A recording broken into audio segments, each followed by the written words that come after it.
6월 24일 금요일입니다. 오늘은 호세아서 3장 1절부터 5절까지 말씀, 굴욕과 수치를 이긴 사람 제목으로 말씀을 나눕니다.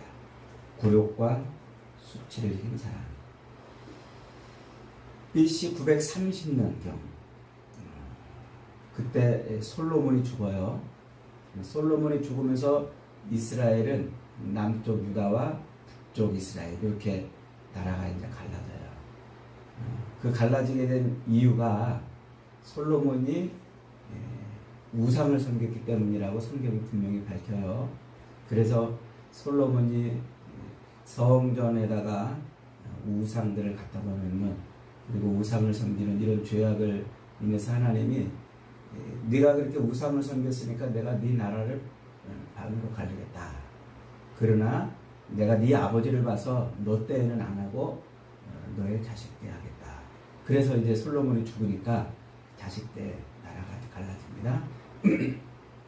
그래서 남쪽 유다는 루벤과 유다 지파를 중심으로 해서 르호보암, 솔로몬의 아들이죠. 르호보암이 통치하게 되고, 또 저 북쪽은 여로보암이라는 솔로몬 왕의 오른편 장수였던 그 장군을 통해서 10지파가 모여서 나라가 형성됩니다. 그래서 남유다, 북이스라엘 이렇게 우리가 명칭을 하지요. 그래서 나라가 갈라져 있었는데, 이 북쪽에 여로보암이 보니까 이 절기 때마다 예루살렘 성전으로 백성들이 갔다 오는 거예요. 절기 때마다 1년에 세 차례씩, 적어도 세 차례씩 유대인 남자들은, 이스라엘 남자들은 절기를 지키러 성전을 갔다 와야 했잖아요. 그러니까 국경을 넘어가지고 예루살렘까지 갔다 오니까 이 르호보암이 이제 불안한 거예요. 야, 이러다가 백성들의 마음이 남쪽으로 홀딱 넘어가지 않을까? 그래서 국경을 폐쇄합니다.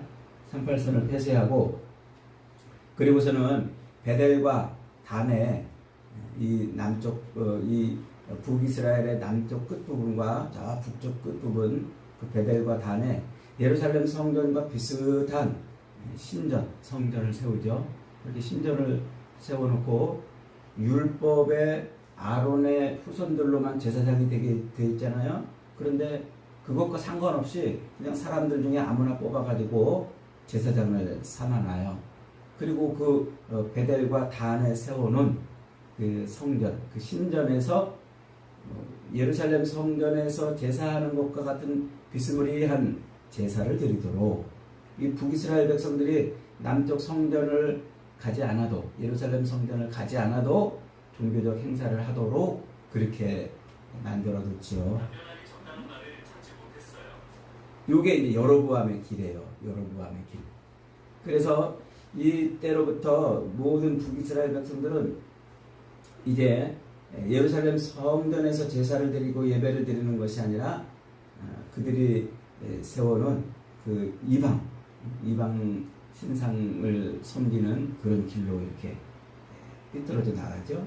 요게 이제 성경이 말하는 여로보암의 길이라고 말하는데, 북이스라엘의 19명의 왕들을 평가할 때 그들이 그 여로보암의 길에서 돌이켰냐 돌이키지 못했냐 이렇게 평가를 해요.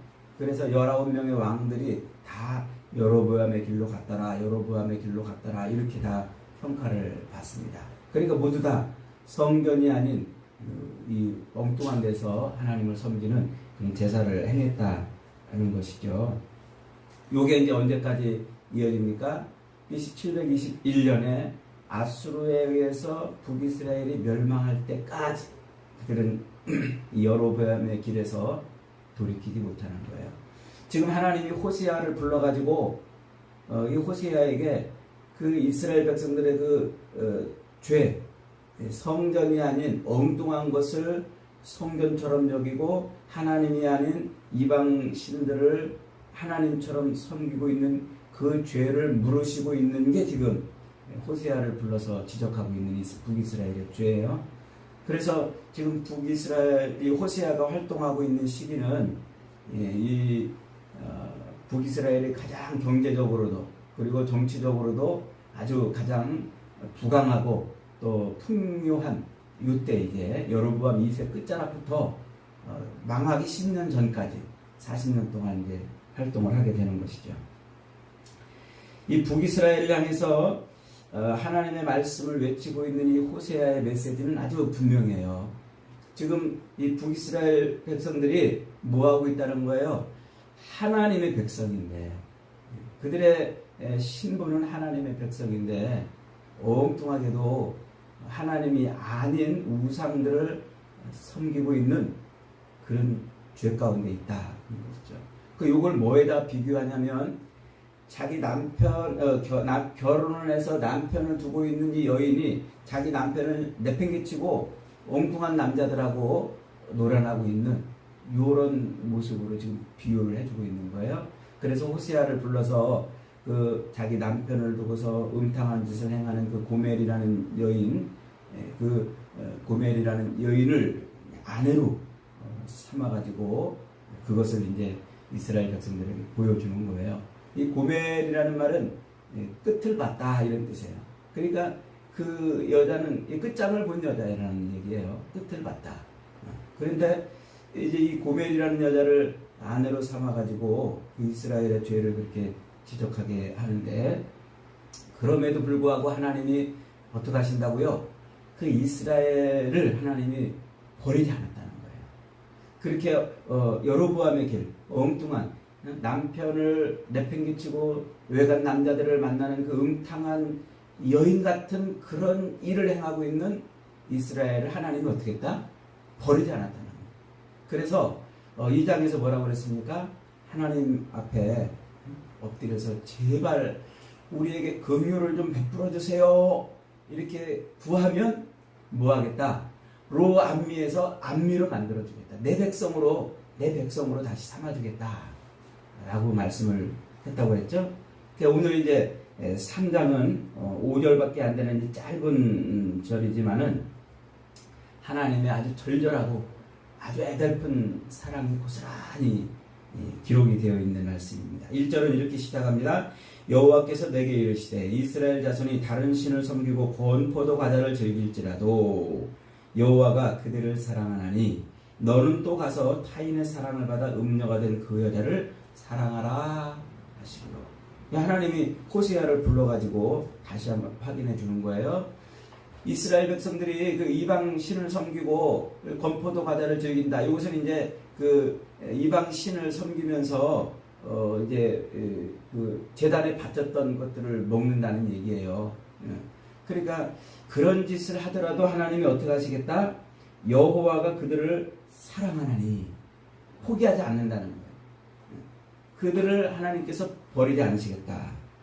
그래서 그 하나님의 사랑, 하나님이 그들을 포기하지 않고 끝까지 사랑하신다는 것을 보여주려고 뭐라고 지금 하십니까? 야 호세아야, 너 가서 다시 또 저 외간 남자를 만나고 있는 그 여인을 가서 돈 주고 사와라. 이 고멜이 지금 어떻게 한 거예요? 호세아랑 다시 만나가지고 호세아랑 결혼을 했잖아요. 결혼해가지고 아들 낳고 딸 낳고 아들 낳고 그렇게 세 자녀를 낳았는데도 그랬는데도 어떻게 했다고요? 또 외간 남자를 만나러 간 거예요. 그래서 이 남자 저 남자를 만나러 갔다가 결국에는 그 남자들에게 이제 빚을 지고 팔려버린 거예요. 그러니까 그 남자들에게 노예가 돼가지고 종이 돼가지고 팔려버렸어요. 그 호세아에게 하나님이 그 여인을 다시 데려오라. 그런데 이제는 팔려버렸으니까 값을 지불하고 데려와야 되는 거예요. 값을 지불하고. 그래서 2절로 3절에 보니까 내가 은 15개와 보리 한 호멜 반으로 나를 위하여 그를 사고 그에게 이르기를 너는 많은 날 동안 나와 함께 지내고 음행하지 말며 다른 남자를 따르지 말라. 나도 내게 그리하리라 하였느라. 그래서 하나님이 야 너 그 여인 그 고멜을 이제 또 다시 데리고 와라. 또 다시 데리고 와라. 그래서 지금 호세아가 그 여인을 또 데리고 오는데 뭘 지불했다고요? 보니까 은 15개와 보리 한 호멜 반을 지불하고 데리고 왔어요. 이 은 15개는 이제 15세겔이에요. 15세겔. 그리고 보리 한 호멜 반은 15에바, 15에바예요. 우리가 에스겔서 공부할 때 이 단위를 조금 이렇게 공부했습니다만, 이 1에바는 1세겔이에요. 한 세겔. 그러니까 15에바니까 15세겔이 되겠죠. 그러니까 은전 15세겔하고 보리 한 호멜 반 15세겔이에요. 그거를 주고서 데려온 거예요. 그러니까 은 30세겔을 주고서 데려왔어요. 요게 무슨 의미일까요? 요게 하나의 표적이에요. 고멜을 데려오는 그 값으로 지불하고 온 그것이 하나님의 사랑이 율법, 하나님의 사랑이 그 법에 기초한 사랑이라는 것을 보여주는 표적이에요. 이 은 30세겔은요, 출애굽기 율법에 따르면은 사람 목숨의 대가예요. 목숨의 대가. 출애굽기 21장 29절 32절에 보면은 어떤 소를 이제 어떤 소 주인이 소를 방목에서 키워요. 근데 키우다가 이게 사람을 들이받아가지고 그 사람이 죽었어요. 그러면 은전 30세겔을 줘서 목숨 값을 대신 지불해야 돼요. 그러니까 은전 30세겔은 율법에 따르면 목숨 값인 거예요. 마구 날뛰는 그 날뛰는 소가 사람을 죽인 것을 인해서 그 목숨 값을 대신하는 돈이 은전 30세겔인 거예요. 그러니까 지금 하나님께서 호세아로 하여금 그 목숨 값을 지불하면서 누굴 데려오라는 거예요. 그 음탕한 외간 남자를 만나가지고 종이 된 노예가 된 그 여인을 다시 데려오라고 하십니다. 그러니 한번 생각해 보세요. 그 남편인 호세아의 입장에서는 이거 얼마나 기가 막히고 얼마나 황당하고 얼마나 굴욕적이고 얼마나 수치스러운 일입니까? 아주 그 호세아가 그 여인을 데려온 목숨값을 지불하고 데려오기까지는 정말 아주 수치스럽고 굴욕적인 사랑을 지금 하라는 거예요, 하나님이. 그러니까 결국 그 모든 굴욕과 수치를 이겨내고 그 값을 지불하고 호세아는 그 여인을 데리고 왔어요.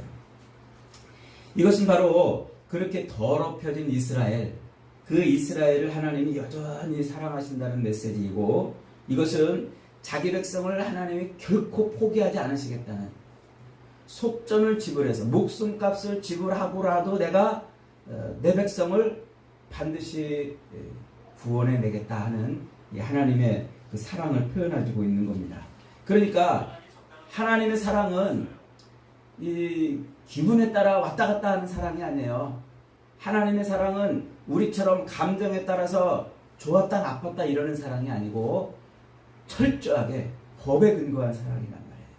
그래서 하나님의 사랑은 변하지 않는 사랑이고, 하나님의 사랑은 그 법에 기초한 사랑이기 때문에, 그 언약에 기초한 사랑이기 때문에 흔들림 없는 사랑이고 굴욕도 이겨내는 사랑이 되는 거예요.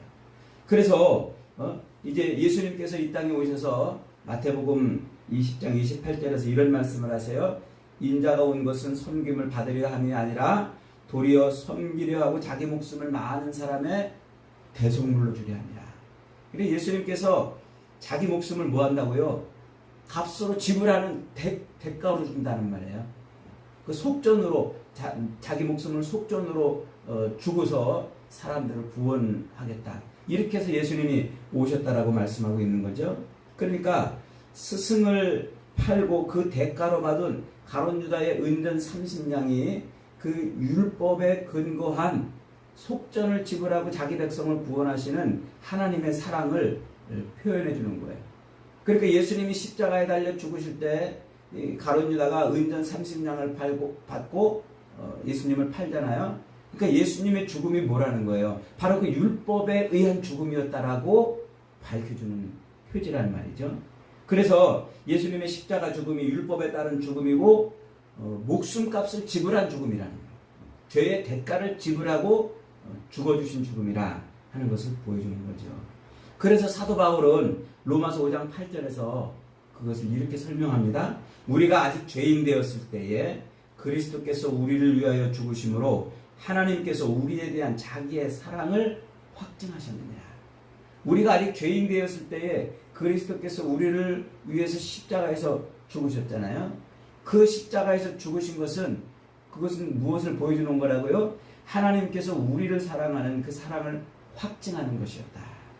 하나님이 우리를 사랑하시는데 그 사랑을 확증하는 것으로 봐라, 내가 너희를 얼마나 사랑하는지, 내가 아들을 죽여서까지 너희를 사랑한다라고 확증했단 말이에요. 지금 호세아를 통해서 이 은 30세겔을 주고 그 여인을 데려오라고 말씀하시는 이것이 하나님이 얼마나 이스라엘을 사랑하고 있는지를 확증해 주는 거란 말이에요. 그래서 그 속전이 바로 하나님의 사랑을 확증하는 그런 놀라운 사건이 되는 거예요. 하나님은 그렇게 자기의 사랑을 확증하기 위해서 그리스도를 십자가에 못 박아 죽이셨어요. 여러분, 우리는 그렇게 해서 신랑의 은혜와 사랑의 선택을 받은 사람이에요. 우리는 그렇게 해서 남편을 도망갔던 그 더럽고 악한 죄에서 다시 돌이킴을 받은 그런 선택을 받은 사람들이라는 거죠. 그러니까 죽어마땅한 그런 창녀의 자리, 죽어마땅한 그런 더럽고 악한 인생의 자리에서 왕의 신부가 되어 있는 거예요. 얼마나 대박난 인생입니까? 얼마나. 여러분, 우리가 이 땅을 살아간다는 것은요, 그리스도를 믿고 이 땅을 믿음으로 산다는 것은 바로 그런 우리의 그 실존적 모습, 하나님의 그 사랑을 확증하기까지 수치와 굴욕을 이기면서 우리를 사랑해 주는 그 사랑을 내가 실증적으로 그것을 체험하라는 거예요. 그러니까 우리는 이 땅을 살면서 우리의 존재가 어떤 존재인가를 알아야 되는 거죠. 우리는 하나님 앞에 정말 무릎 꿇고 살 수밖에 없는 존재라는 거예요. 그렇게 속전을 지불하고 데려온 그 여자가 뻔뻔하게 고개 들고 자기 주장하며 살 수 있겠습니까? 자기를 죽일 수밖에 없는 거죠. 우리가 그렇다는 거예요. 그래서 우리는 이 세상 속에서 그렇게 더럽고 악하고 정말 패역한 그런 모습임에도 불구하고 하나님이 우리를 버리지 않으시고 우리를 끝까지 책임져 주신다는 이 성경 말씀을 아멘으로 받고 그 사랑에 기대어 사는 존재들이에요. 그 사랑을 의지하고 사는 존재들이죠. 그래서 사도 바울은 제발 좀 그 사랑을 깨달아라, 그 사랑을 좀 제발 깨달아라 라고 입에 침이 마르도록 강조를 해요. 고린도전서 6장 19절로 20절에서 이렇게 말합니다. 너희 몸은 너희가 하나님께로부터 받은 바 너희 가운데 계신 성령의 전인 줄을 알지 못하느냐. 너희는 너희 자신의 것이 아니라 값으로 산 것이 되었느니라. 그런즉 너희 몸으로 하나님께 영광을 돌리라. 여러분, 잊지 마세요. 하나님만이 목숨을 걸고 그 값을 지불하고 우리를 사랑해 주세요. 우리의 신랑이신 예수님만이 그래서 우리의 유일한 사랑의 대상이 되어야 해요. 우리는 이제 그 어떤 것도 사랑하면 안 돼요. 그 놀라운 하나님의 사랑, 모든 굴욕과 모든 수치를 이기시고 우리를 사랑하신 그 사랑 앞에서 우리는 더 이상 세상을 사랑하면 안 돼요. 더 이상 그 어떤 것도 사랑하면 안 돼요. 우리는 그래서 오직 하나님만 사랑해야 되는 것입니다. 호세아가 다시 데려온 고멜에게 부탁합니다. 3절입니다. 그에게 이르기를 너는 많은 날 동안 나와 함께 지내고 음행하지 말며 다른 남자를 따르지 말라. 나도 네게 그리 하리라. 하나님이 속전을 지불해서 우리를 십자가에 달리신 그 예수의 피로 우리를 다시 사랑하시고 우리에게 외치시는 말씀이에요. 너는 나와 함께 지내고 음행하지 말며 다른 남자를 따르지 말라. 나도 네게 그리하겠노라. 여러분, 지금 저와 여러분의 모습은 어떤 모습입니까? 어여쁜, 순결하게 단장한 어여쁜 신부의 모습입니까? 아니면 여전히 바람난 아내의 모습입니까? 남편을 버리고 외간 남자를 만나는, 하나님을 버리고 세상을 사랑하는 그런 타락한 아내의 모습입니까? 아니면 정결하고 거룩한 신부의 모습입니까? 여러분, 오늘도 하나님은 그 사랑으로 우리를 품어주셨어요. 그 사랑에 기대서 그 사랑을 의지하고 그 사랑으로 우리 하나님을 사랑하며 그렇게 하루를 살아내는 저와 여러분이 되시기를 주님의 이름으로 축복합니다.